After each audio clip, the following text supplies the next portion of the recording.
Hello and good morning. I am Shelley Negrani. I'm a member of this congregation and I am your worship associate today. Together with all of the people who have contributed to this morning's service, especially our video editor, Mark Sewell, I welcome you to Unitarian Universalist Metro Atlanta North, which we affectionately call UMAN. UMAN is a member congregation of the Unitarian Universalist Association. We offer no creed or dogma, but we do believe in the inherent worth and dignity of all people and the interconnectedness of all creation. We have no claim on the truth. Many of us come to UMAN because we here have the opportunity to engage in an open-minded and compassionate search for truth and for meaning, being mindful of the love we hold for one another and for the world in which we live. Whoever you are, wherever you are on your spiritual journey, whomever you love, you are welcome here. If you are visiting with us for the first time, a special welcome. Thank you so much for choosing to spend your Sunday morning with us. Everyone is invited to join us for virtual coffee and conversation after the service, usually 10:45. The link for that gathering can be found on the homepage of our website, uuman.org. And now, a few exciting announcements. Hi, I'm Jane Soul from Human's membership team. If you're new to our community, I'd like to take this opportunity to personally welcome you. Please take a moment and visit the website, human.org. There, on the homepage, you'll find an online visitor registration form. After filling it out, one of us on the team will contact you. We look forward to meeting you. Hi, my name is Emmy. And I'm Gillian. And I'm Sasha. And we would like to talk about Human's non-perishable food drive that we will be hosting over the 2 weekends before November 7th. We will be collecting gravy, stuffing mix, instant potatoes, green beans, mushroom soup, cranberry sauce, sweet potatoes, marshmallows, and rolls. Junior Youth is specifically asking for your help in donating foods for NFCC, an organization whose mission is to help ease hardship and foster financial stability in our community. We are asking you to donate non-perishable food items in a large box placed at Human over the 2 weekends before November 7th. After the 2 weeks, Junior Youth will collect the food, pack it up, and send it to NFCC and those in need. Please remember to bring food items over the 2 weekends before November 7th. Remind your friends and family in the weeks to come. Thank you. Thank you. Good morning, Human members and friends. My name is Bob Pop, and on behalf of the Raise the Roof Capital Campaign, I'd like to report that we've been able to raise over $35,000 toward the campaign. Over 33 households have been able to donate so far, and we really appreciate your generosity.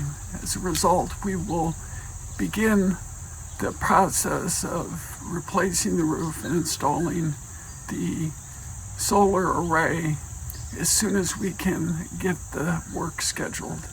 So thank you again, and if you haven't been able to give so far, we would really appreciate any more donations we can get at this point for the campaign. So thank you again, Human members and friends. Registration for Human's Harvest Moon Goods and Services Auction is now open. Check Human announcements, website, and Facebook for the link and register today. This is lovely. It is. Just sitting here with nothing to do. No pressure. Watching the leaves change colors. Mm-hmm. It's as if time has become irrelevant. No, it's like November? Think it's October? Yeah. Right. Nothing on our to-do list. Nope, nothing. Clean slate. Nothing pressuring us. Yep. Davis playing in the background. And tonight, we get to sit out under the harvest moon. That under the harvest moon. Wait. What's the auction. The Okay. auction! Oh my gosh! I gotta We didn't get get it our in. donations in. Yeah, Kelly Callan is beating us to it. I know, Kelly Callan got hers in before they even said it. Don't be like us! Get your donations in today! Oh my gosh, where is that sheet?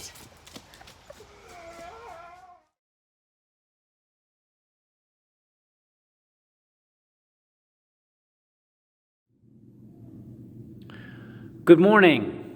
Today's call to worship words are by Joan Goodwin, who writes, "Hopefully the awareness will come that each of us began long before a personal day of birth, that our beginning was one with the beginning of life, and that ancient ways of growing and knowing, discovered by countless forms of life since that beginning, still live in us and shape the lives we call our own." Recognizing the beauty around us and within us, in voice and spirit, we gather together to light our chalice. May we savor the beauty of our abundance and diversity, always cherishing one another and our earth. May we remember to inhale the lushness in life, knowing that we are a people of beauty.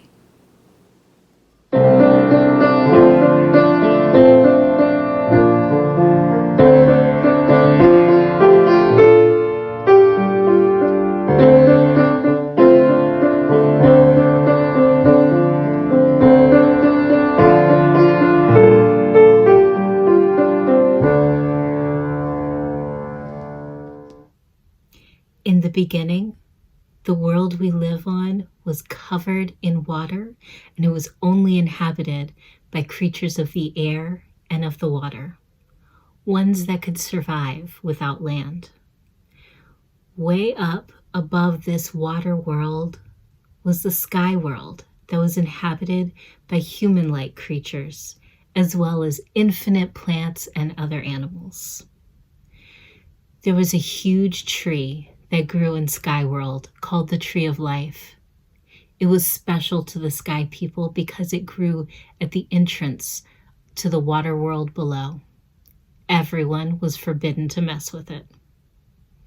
One day, a curious and pregnant Sky Woman convinced her brother to uproot the Tree of Life. Where the tree once stood was a huge hole. When the Sky Woman peered through the hole, she lost her balance and fell right through. On the way down, she scrambled to grab hold of something to prevent her fall. She came up with only handfuls of dirt.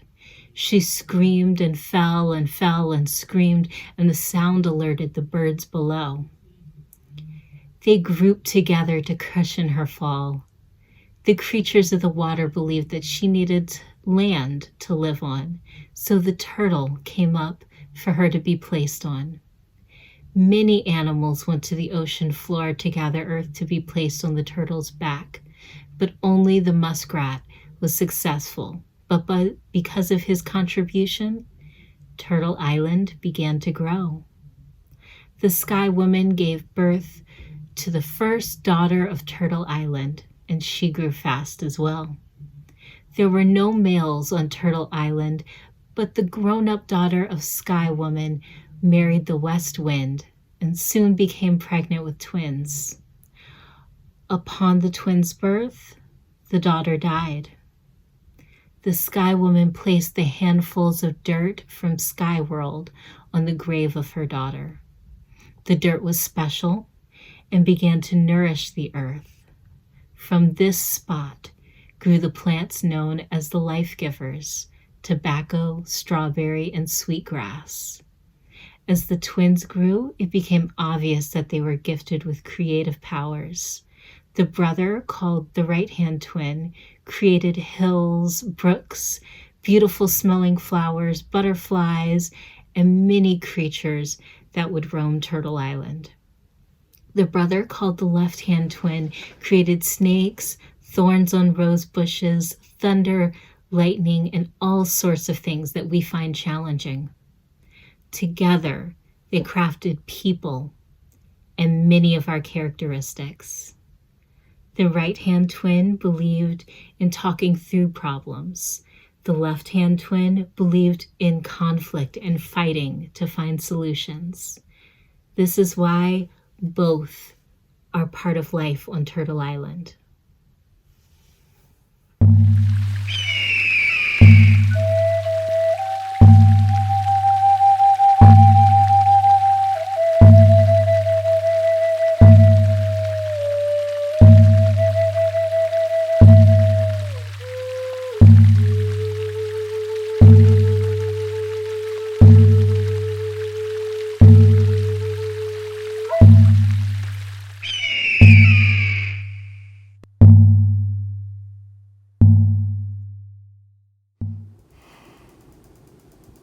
Now is the time in the service when the ties that bind us together are spoken aloud. Miriam Patanian has a joy that Olivia is celebrating her 12th birthday on the 18th of this month. She is also very concerned for the father of one of Jacob's 8th grade friends who is in critical condition from COVID. They are hoping that he does not have to be placed on a ventilator and that he can begin to heal. She asks that you keep their family in your hearts. And Kirsty Prophet would like to share her joy of moving to Georgia and finding this group, Human. If you have a joy or a sorrow or a concern that you would like to share with the congregation, please type it into the chat. I will drop this final pebble for those joys, sorrows, and concerns that are still too tender to be spoken. May we hold each other in our hearts until we are together again.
During the pandemic, I joined a Human book group and learned more about the genocidal attack on Black people and Black Wall Street in Tulsa, Oklahoma. The group shared our experience of horror as we deepened our understanding of this part of our history. I wonder what it would be like if all of us held that attack in our collective memory, the way we hold, say, 9/11. If we did, I believe that those of us who are white would be more troubled by the existence of white supremacy. Maybe we would all shudder at the memory, especially as we recognize the impact that the Tulsa Massacre had on Black people and continues to have on their ability to accumulate wealth. Maybe we would spend time finding ways to right that wrong with the same sort of desperation that we feel when we suddenly know that we have deeply hurt a loved one. Years ago, I learned about Jeannette Rankin. In 1916, she was the first woman elected to the U.S. Congress. She was one of 50 representatives to vote against the United States entering World War I because she was a committed pacifist. That vote ended her political career, until 1941 when she was again elected to Congress from Montana.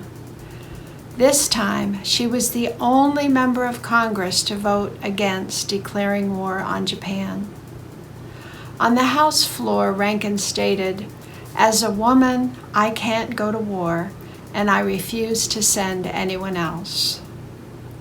For the second time, she ended her own political career by voting her beliefs, which she had quite publicly expressed during her campaign.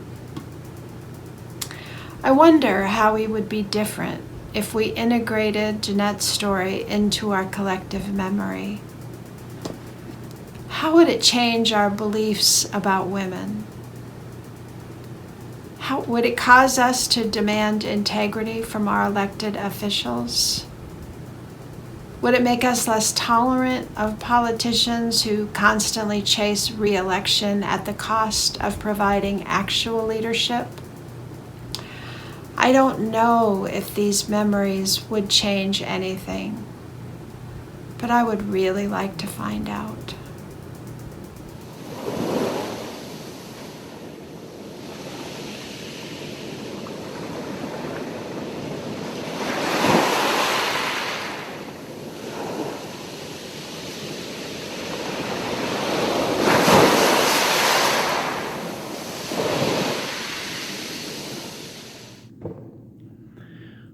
Rabbi Rachel Timiner writes, "I think the primary question about God is not really who or what God is, but how do we remember?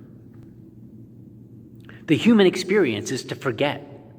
We forget moment to moment what's actually important. The Torah tells us 169 times either to remember or not to forget, because forgetting is the single biggest obstacle to living the life we intend to live." Rachel Timiner. The human experience is to forget. Forgetting is the single biggest obstacle to living the life we intend to live. To give you some context here, she's talking about the forgetting of our religious and spiritual commitments. As we go about our lives, we repeatedly forget about these commitments. The poet Rumi alludes to this when he says, "Though we've broken our vows 1,000 times.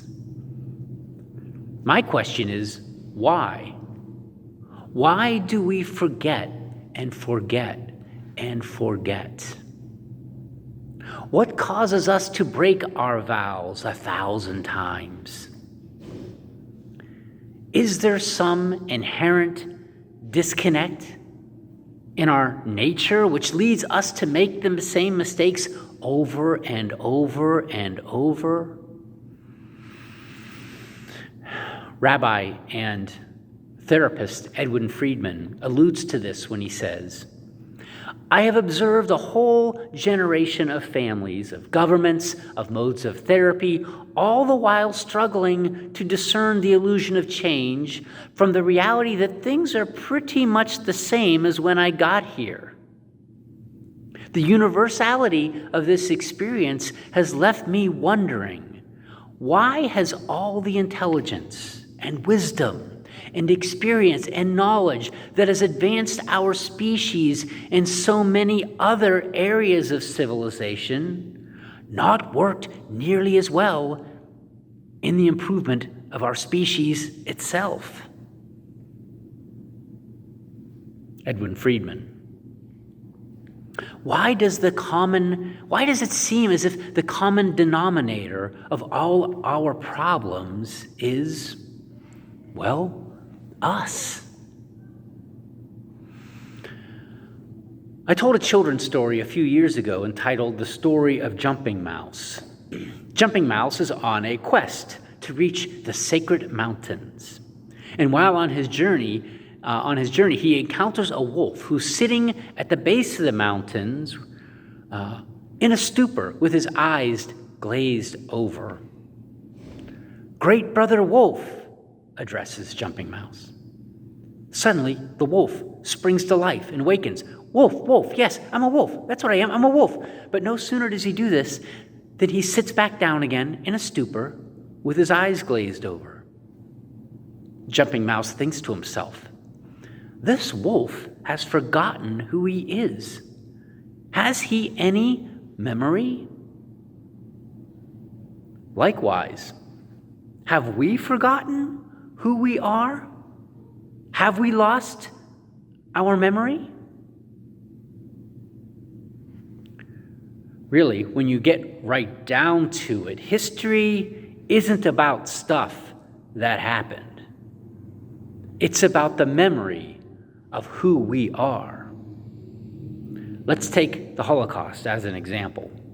We could say that the Holocaust was something that happened between such and such dates at this time and in these places, etc., etc., etc.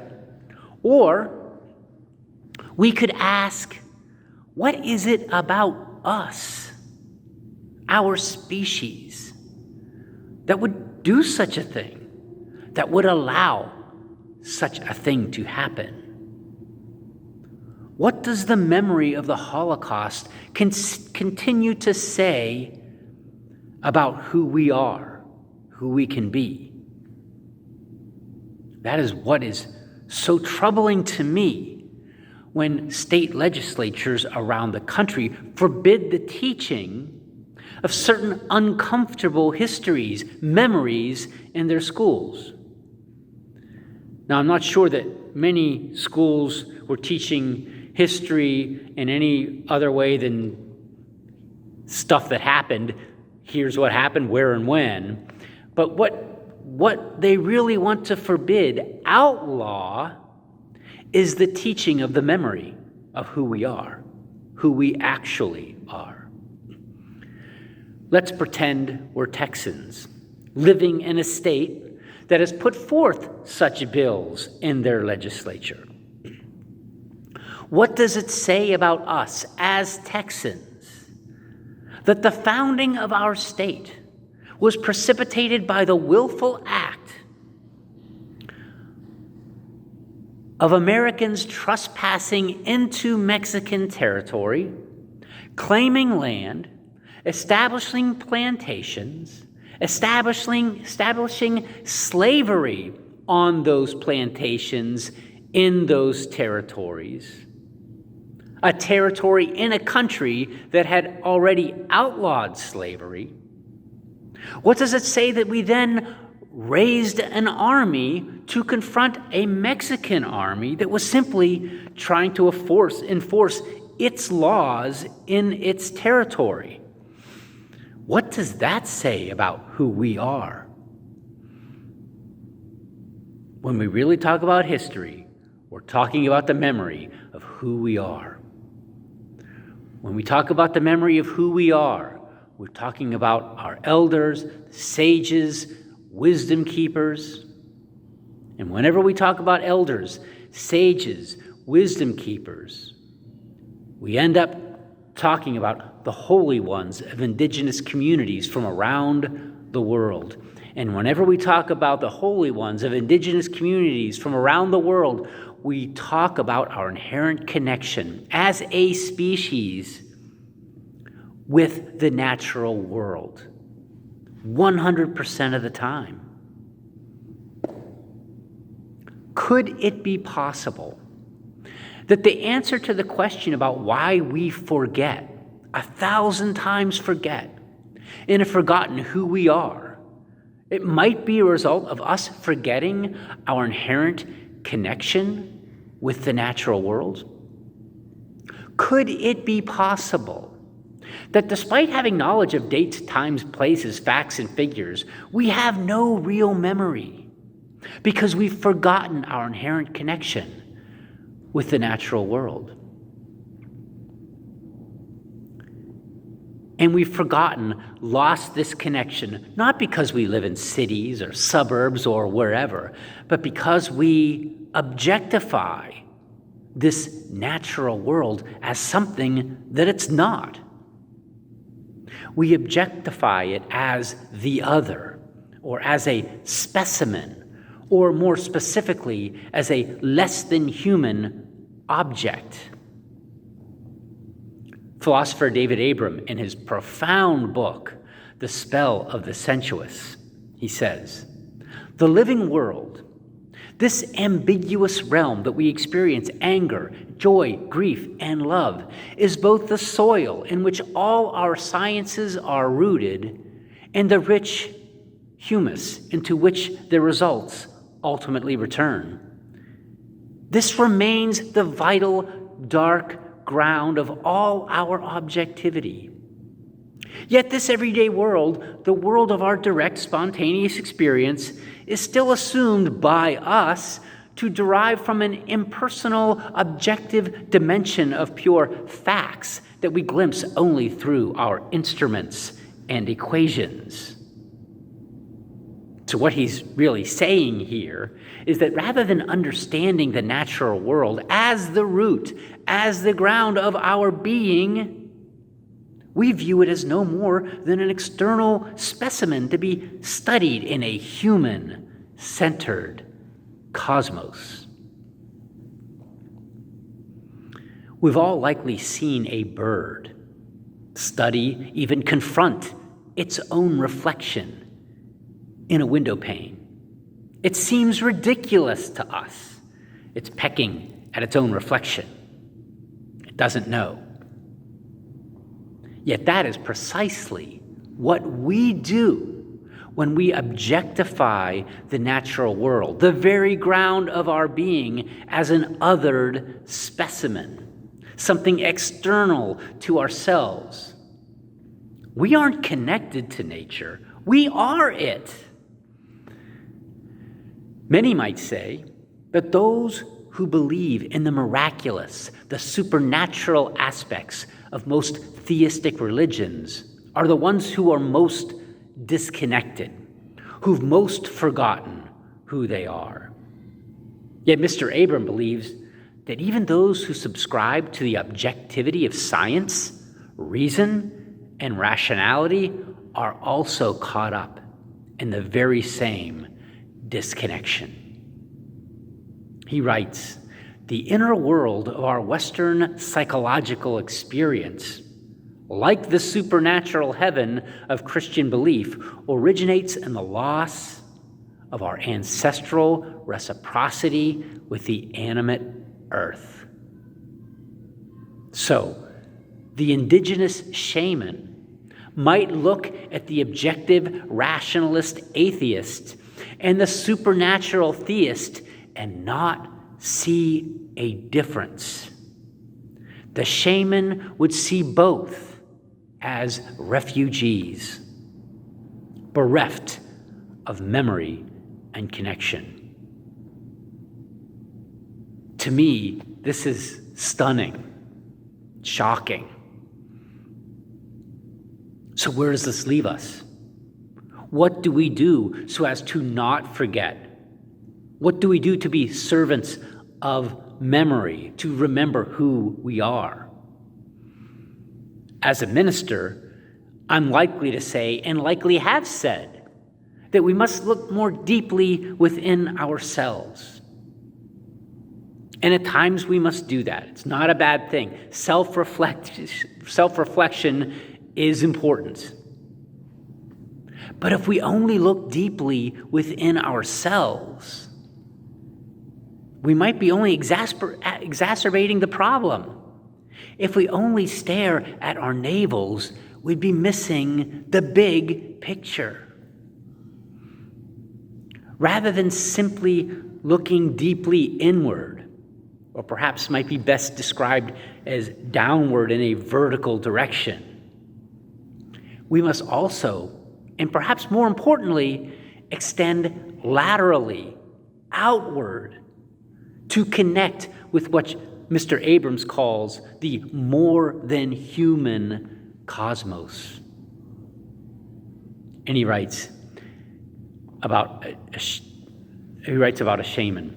It's not by sending his awareness out beyond the natural world that the shaman makes contact with the purveyors of life and health, nor by his journey into his personal psyche. Rather, it's by propelling his awareness laterally, outward, into the depths of a landscape at once both sensuous and psychological, the living dream that we share with the soaring hawk, the spider, and the stone, silently sprouting lichens on its coarse surface. We can look within, but if we don't look without, laterally, we'd be missing a great deal. We'd be severing that inherent connection that we have with a more than human cosmos. We'd be forgetting who we are.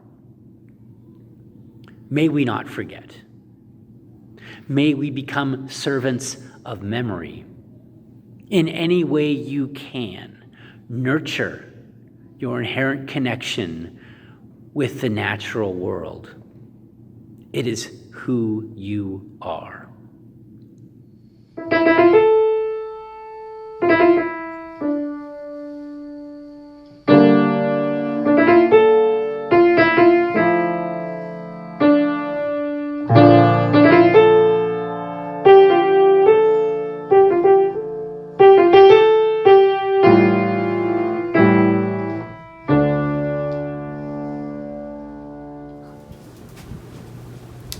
Nurture our spirit, strive for justice, transform the world. This is our mission. We fulfill this mission with our commitment of time, energy, and resources. Individually and together, we are Unitarian Universalists building a world filled with peace and justice, love, and joy. The offering will now be taken using the Givelify app.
We extinguish this chalice, but let its light burn bright in our lives until we meet again.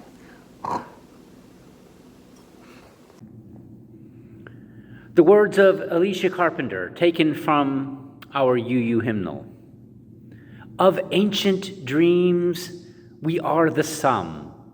Our bones link stone to star and bind our future worlds to come with worlds that were and are. May we not forget. May we be servants of memory. Go in peace and enjoy your week.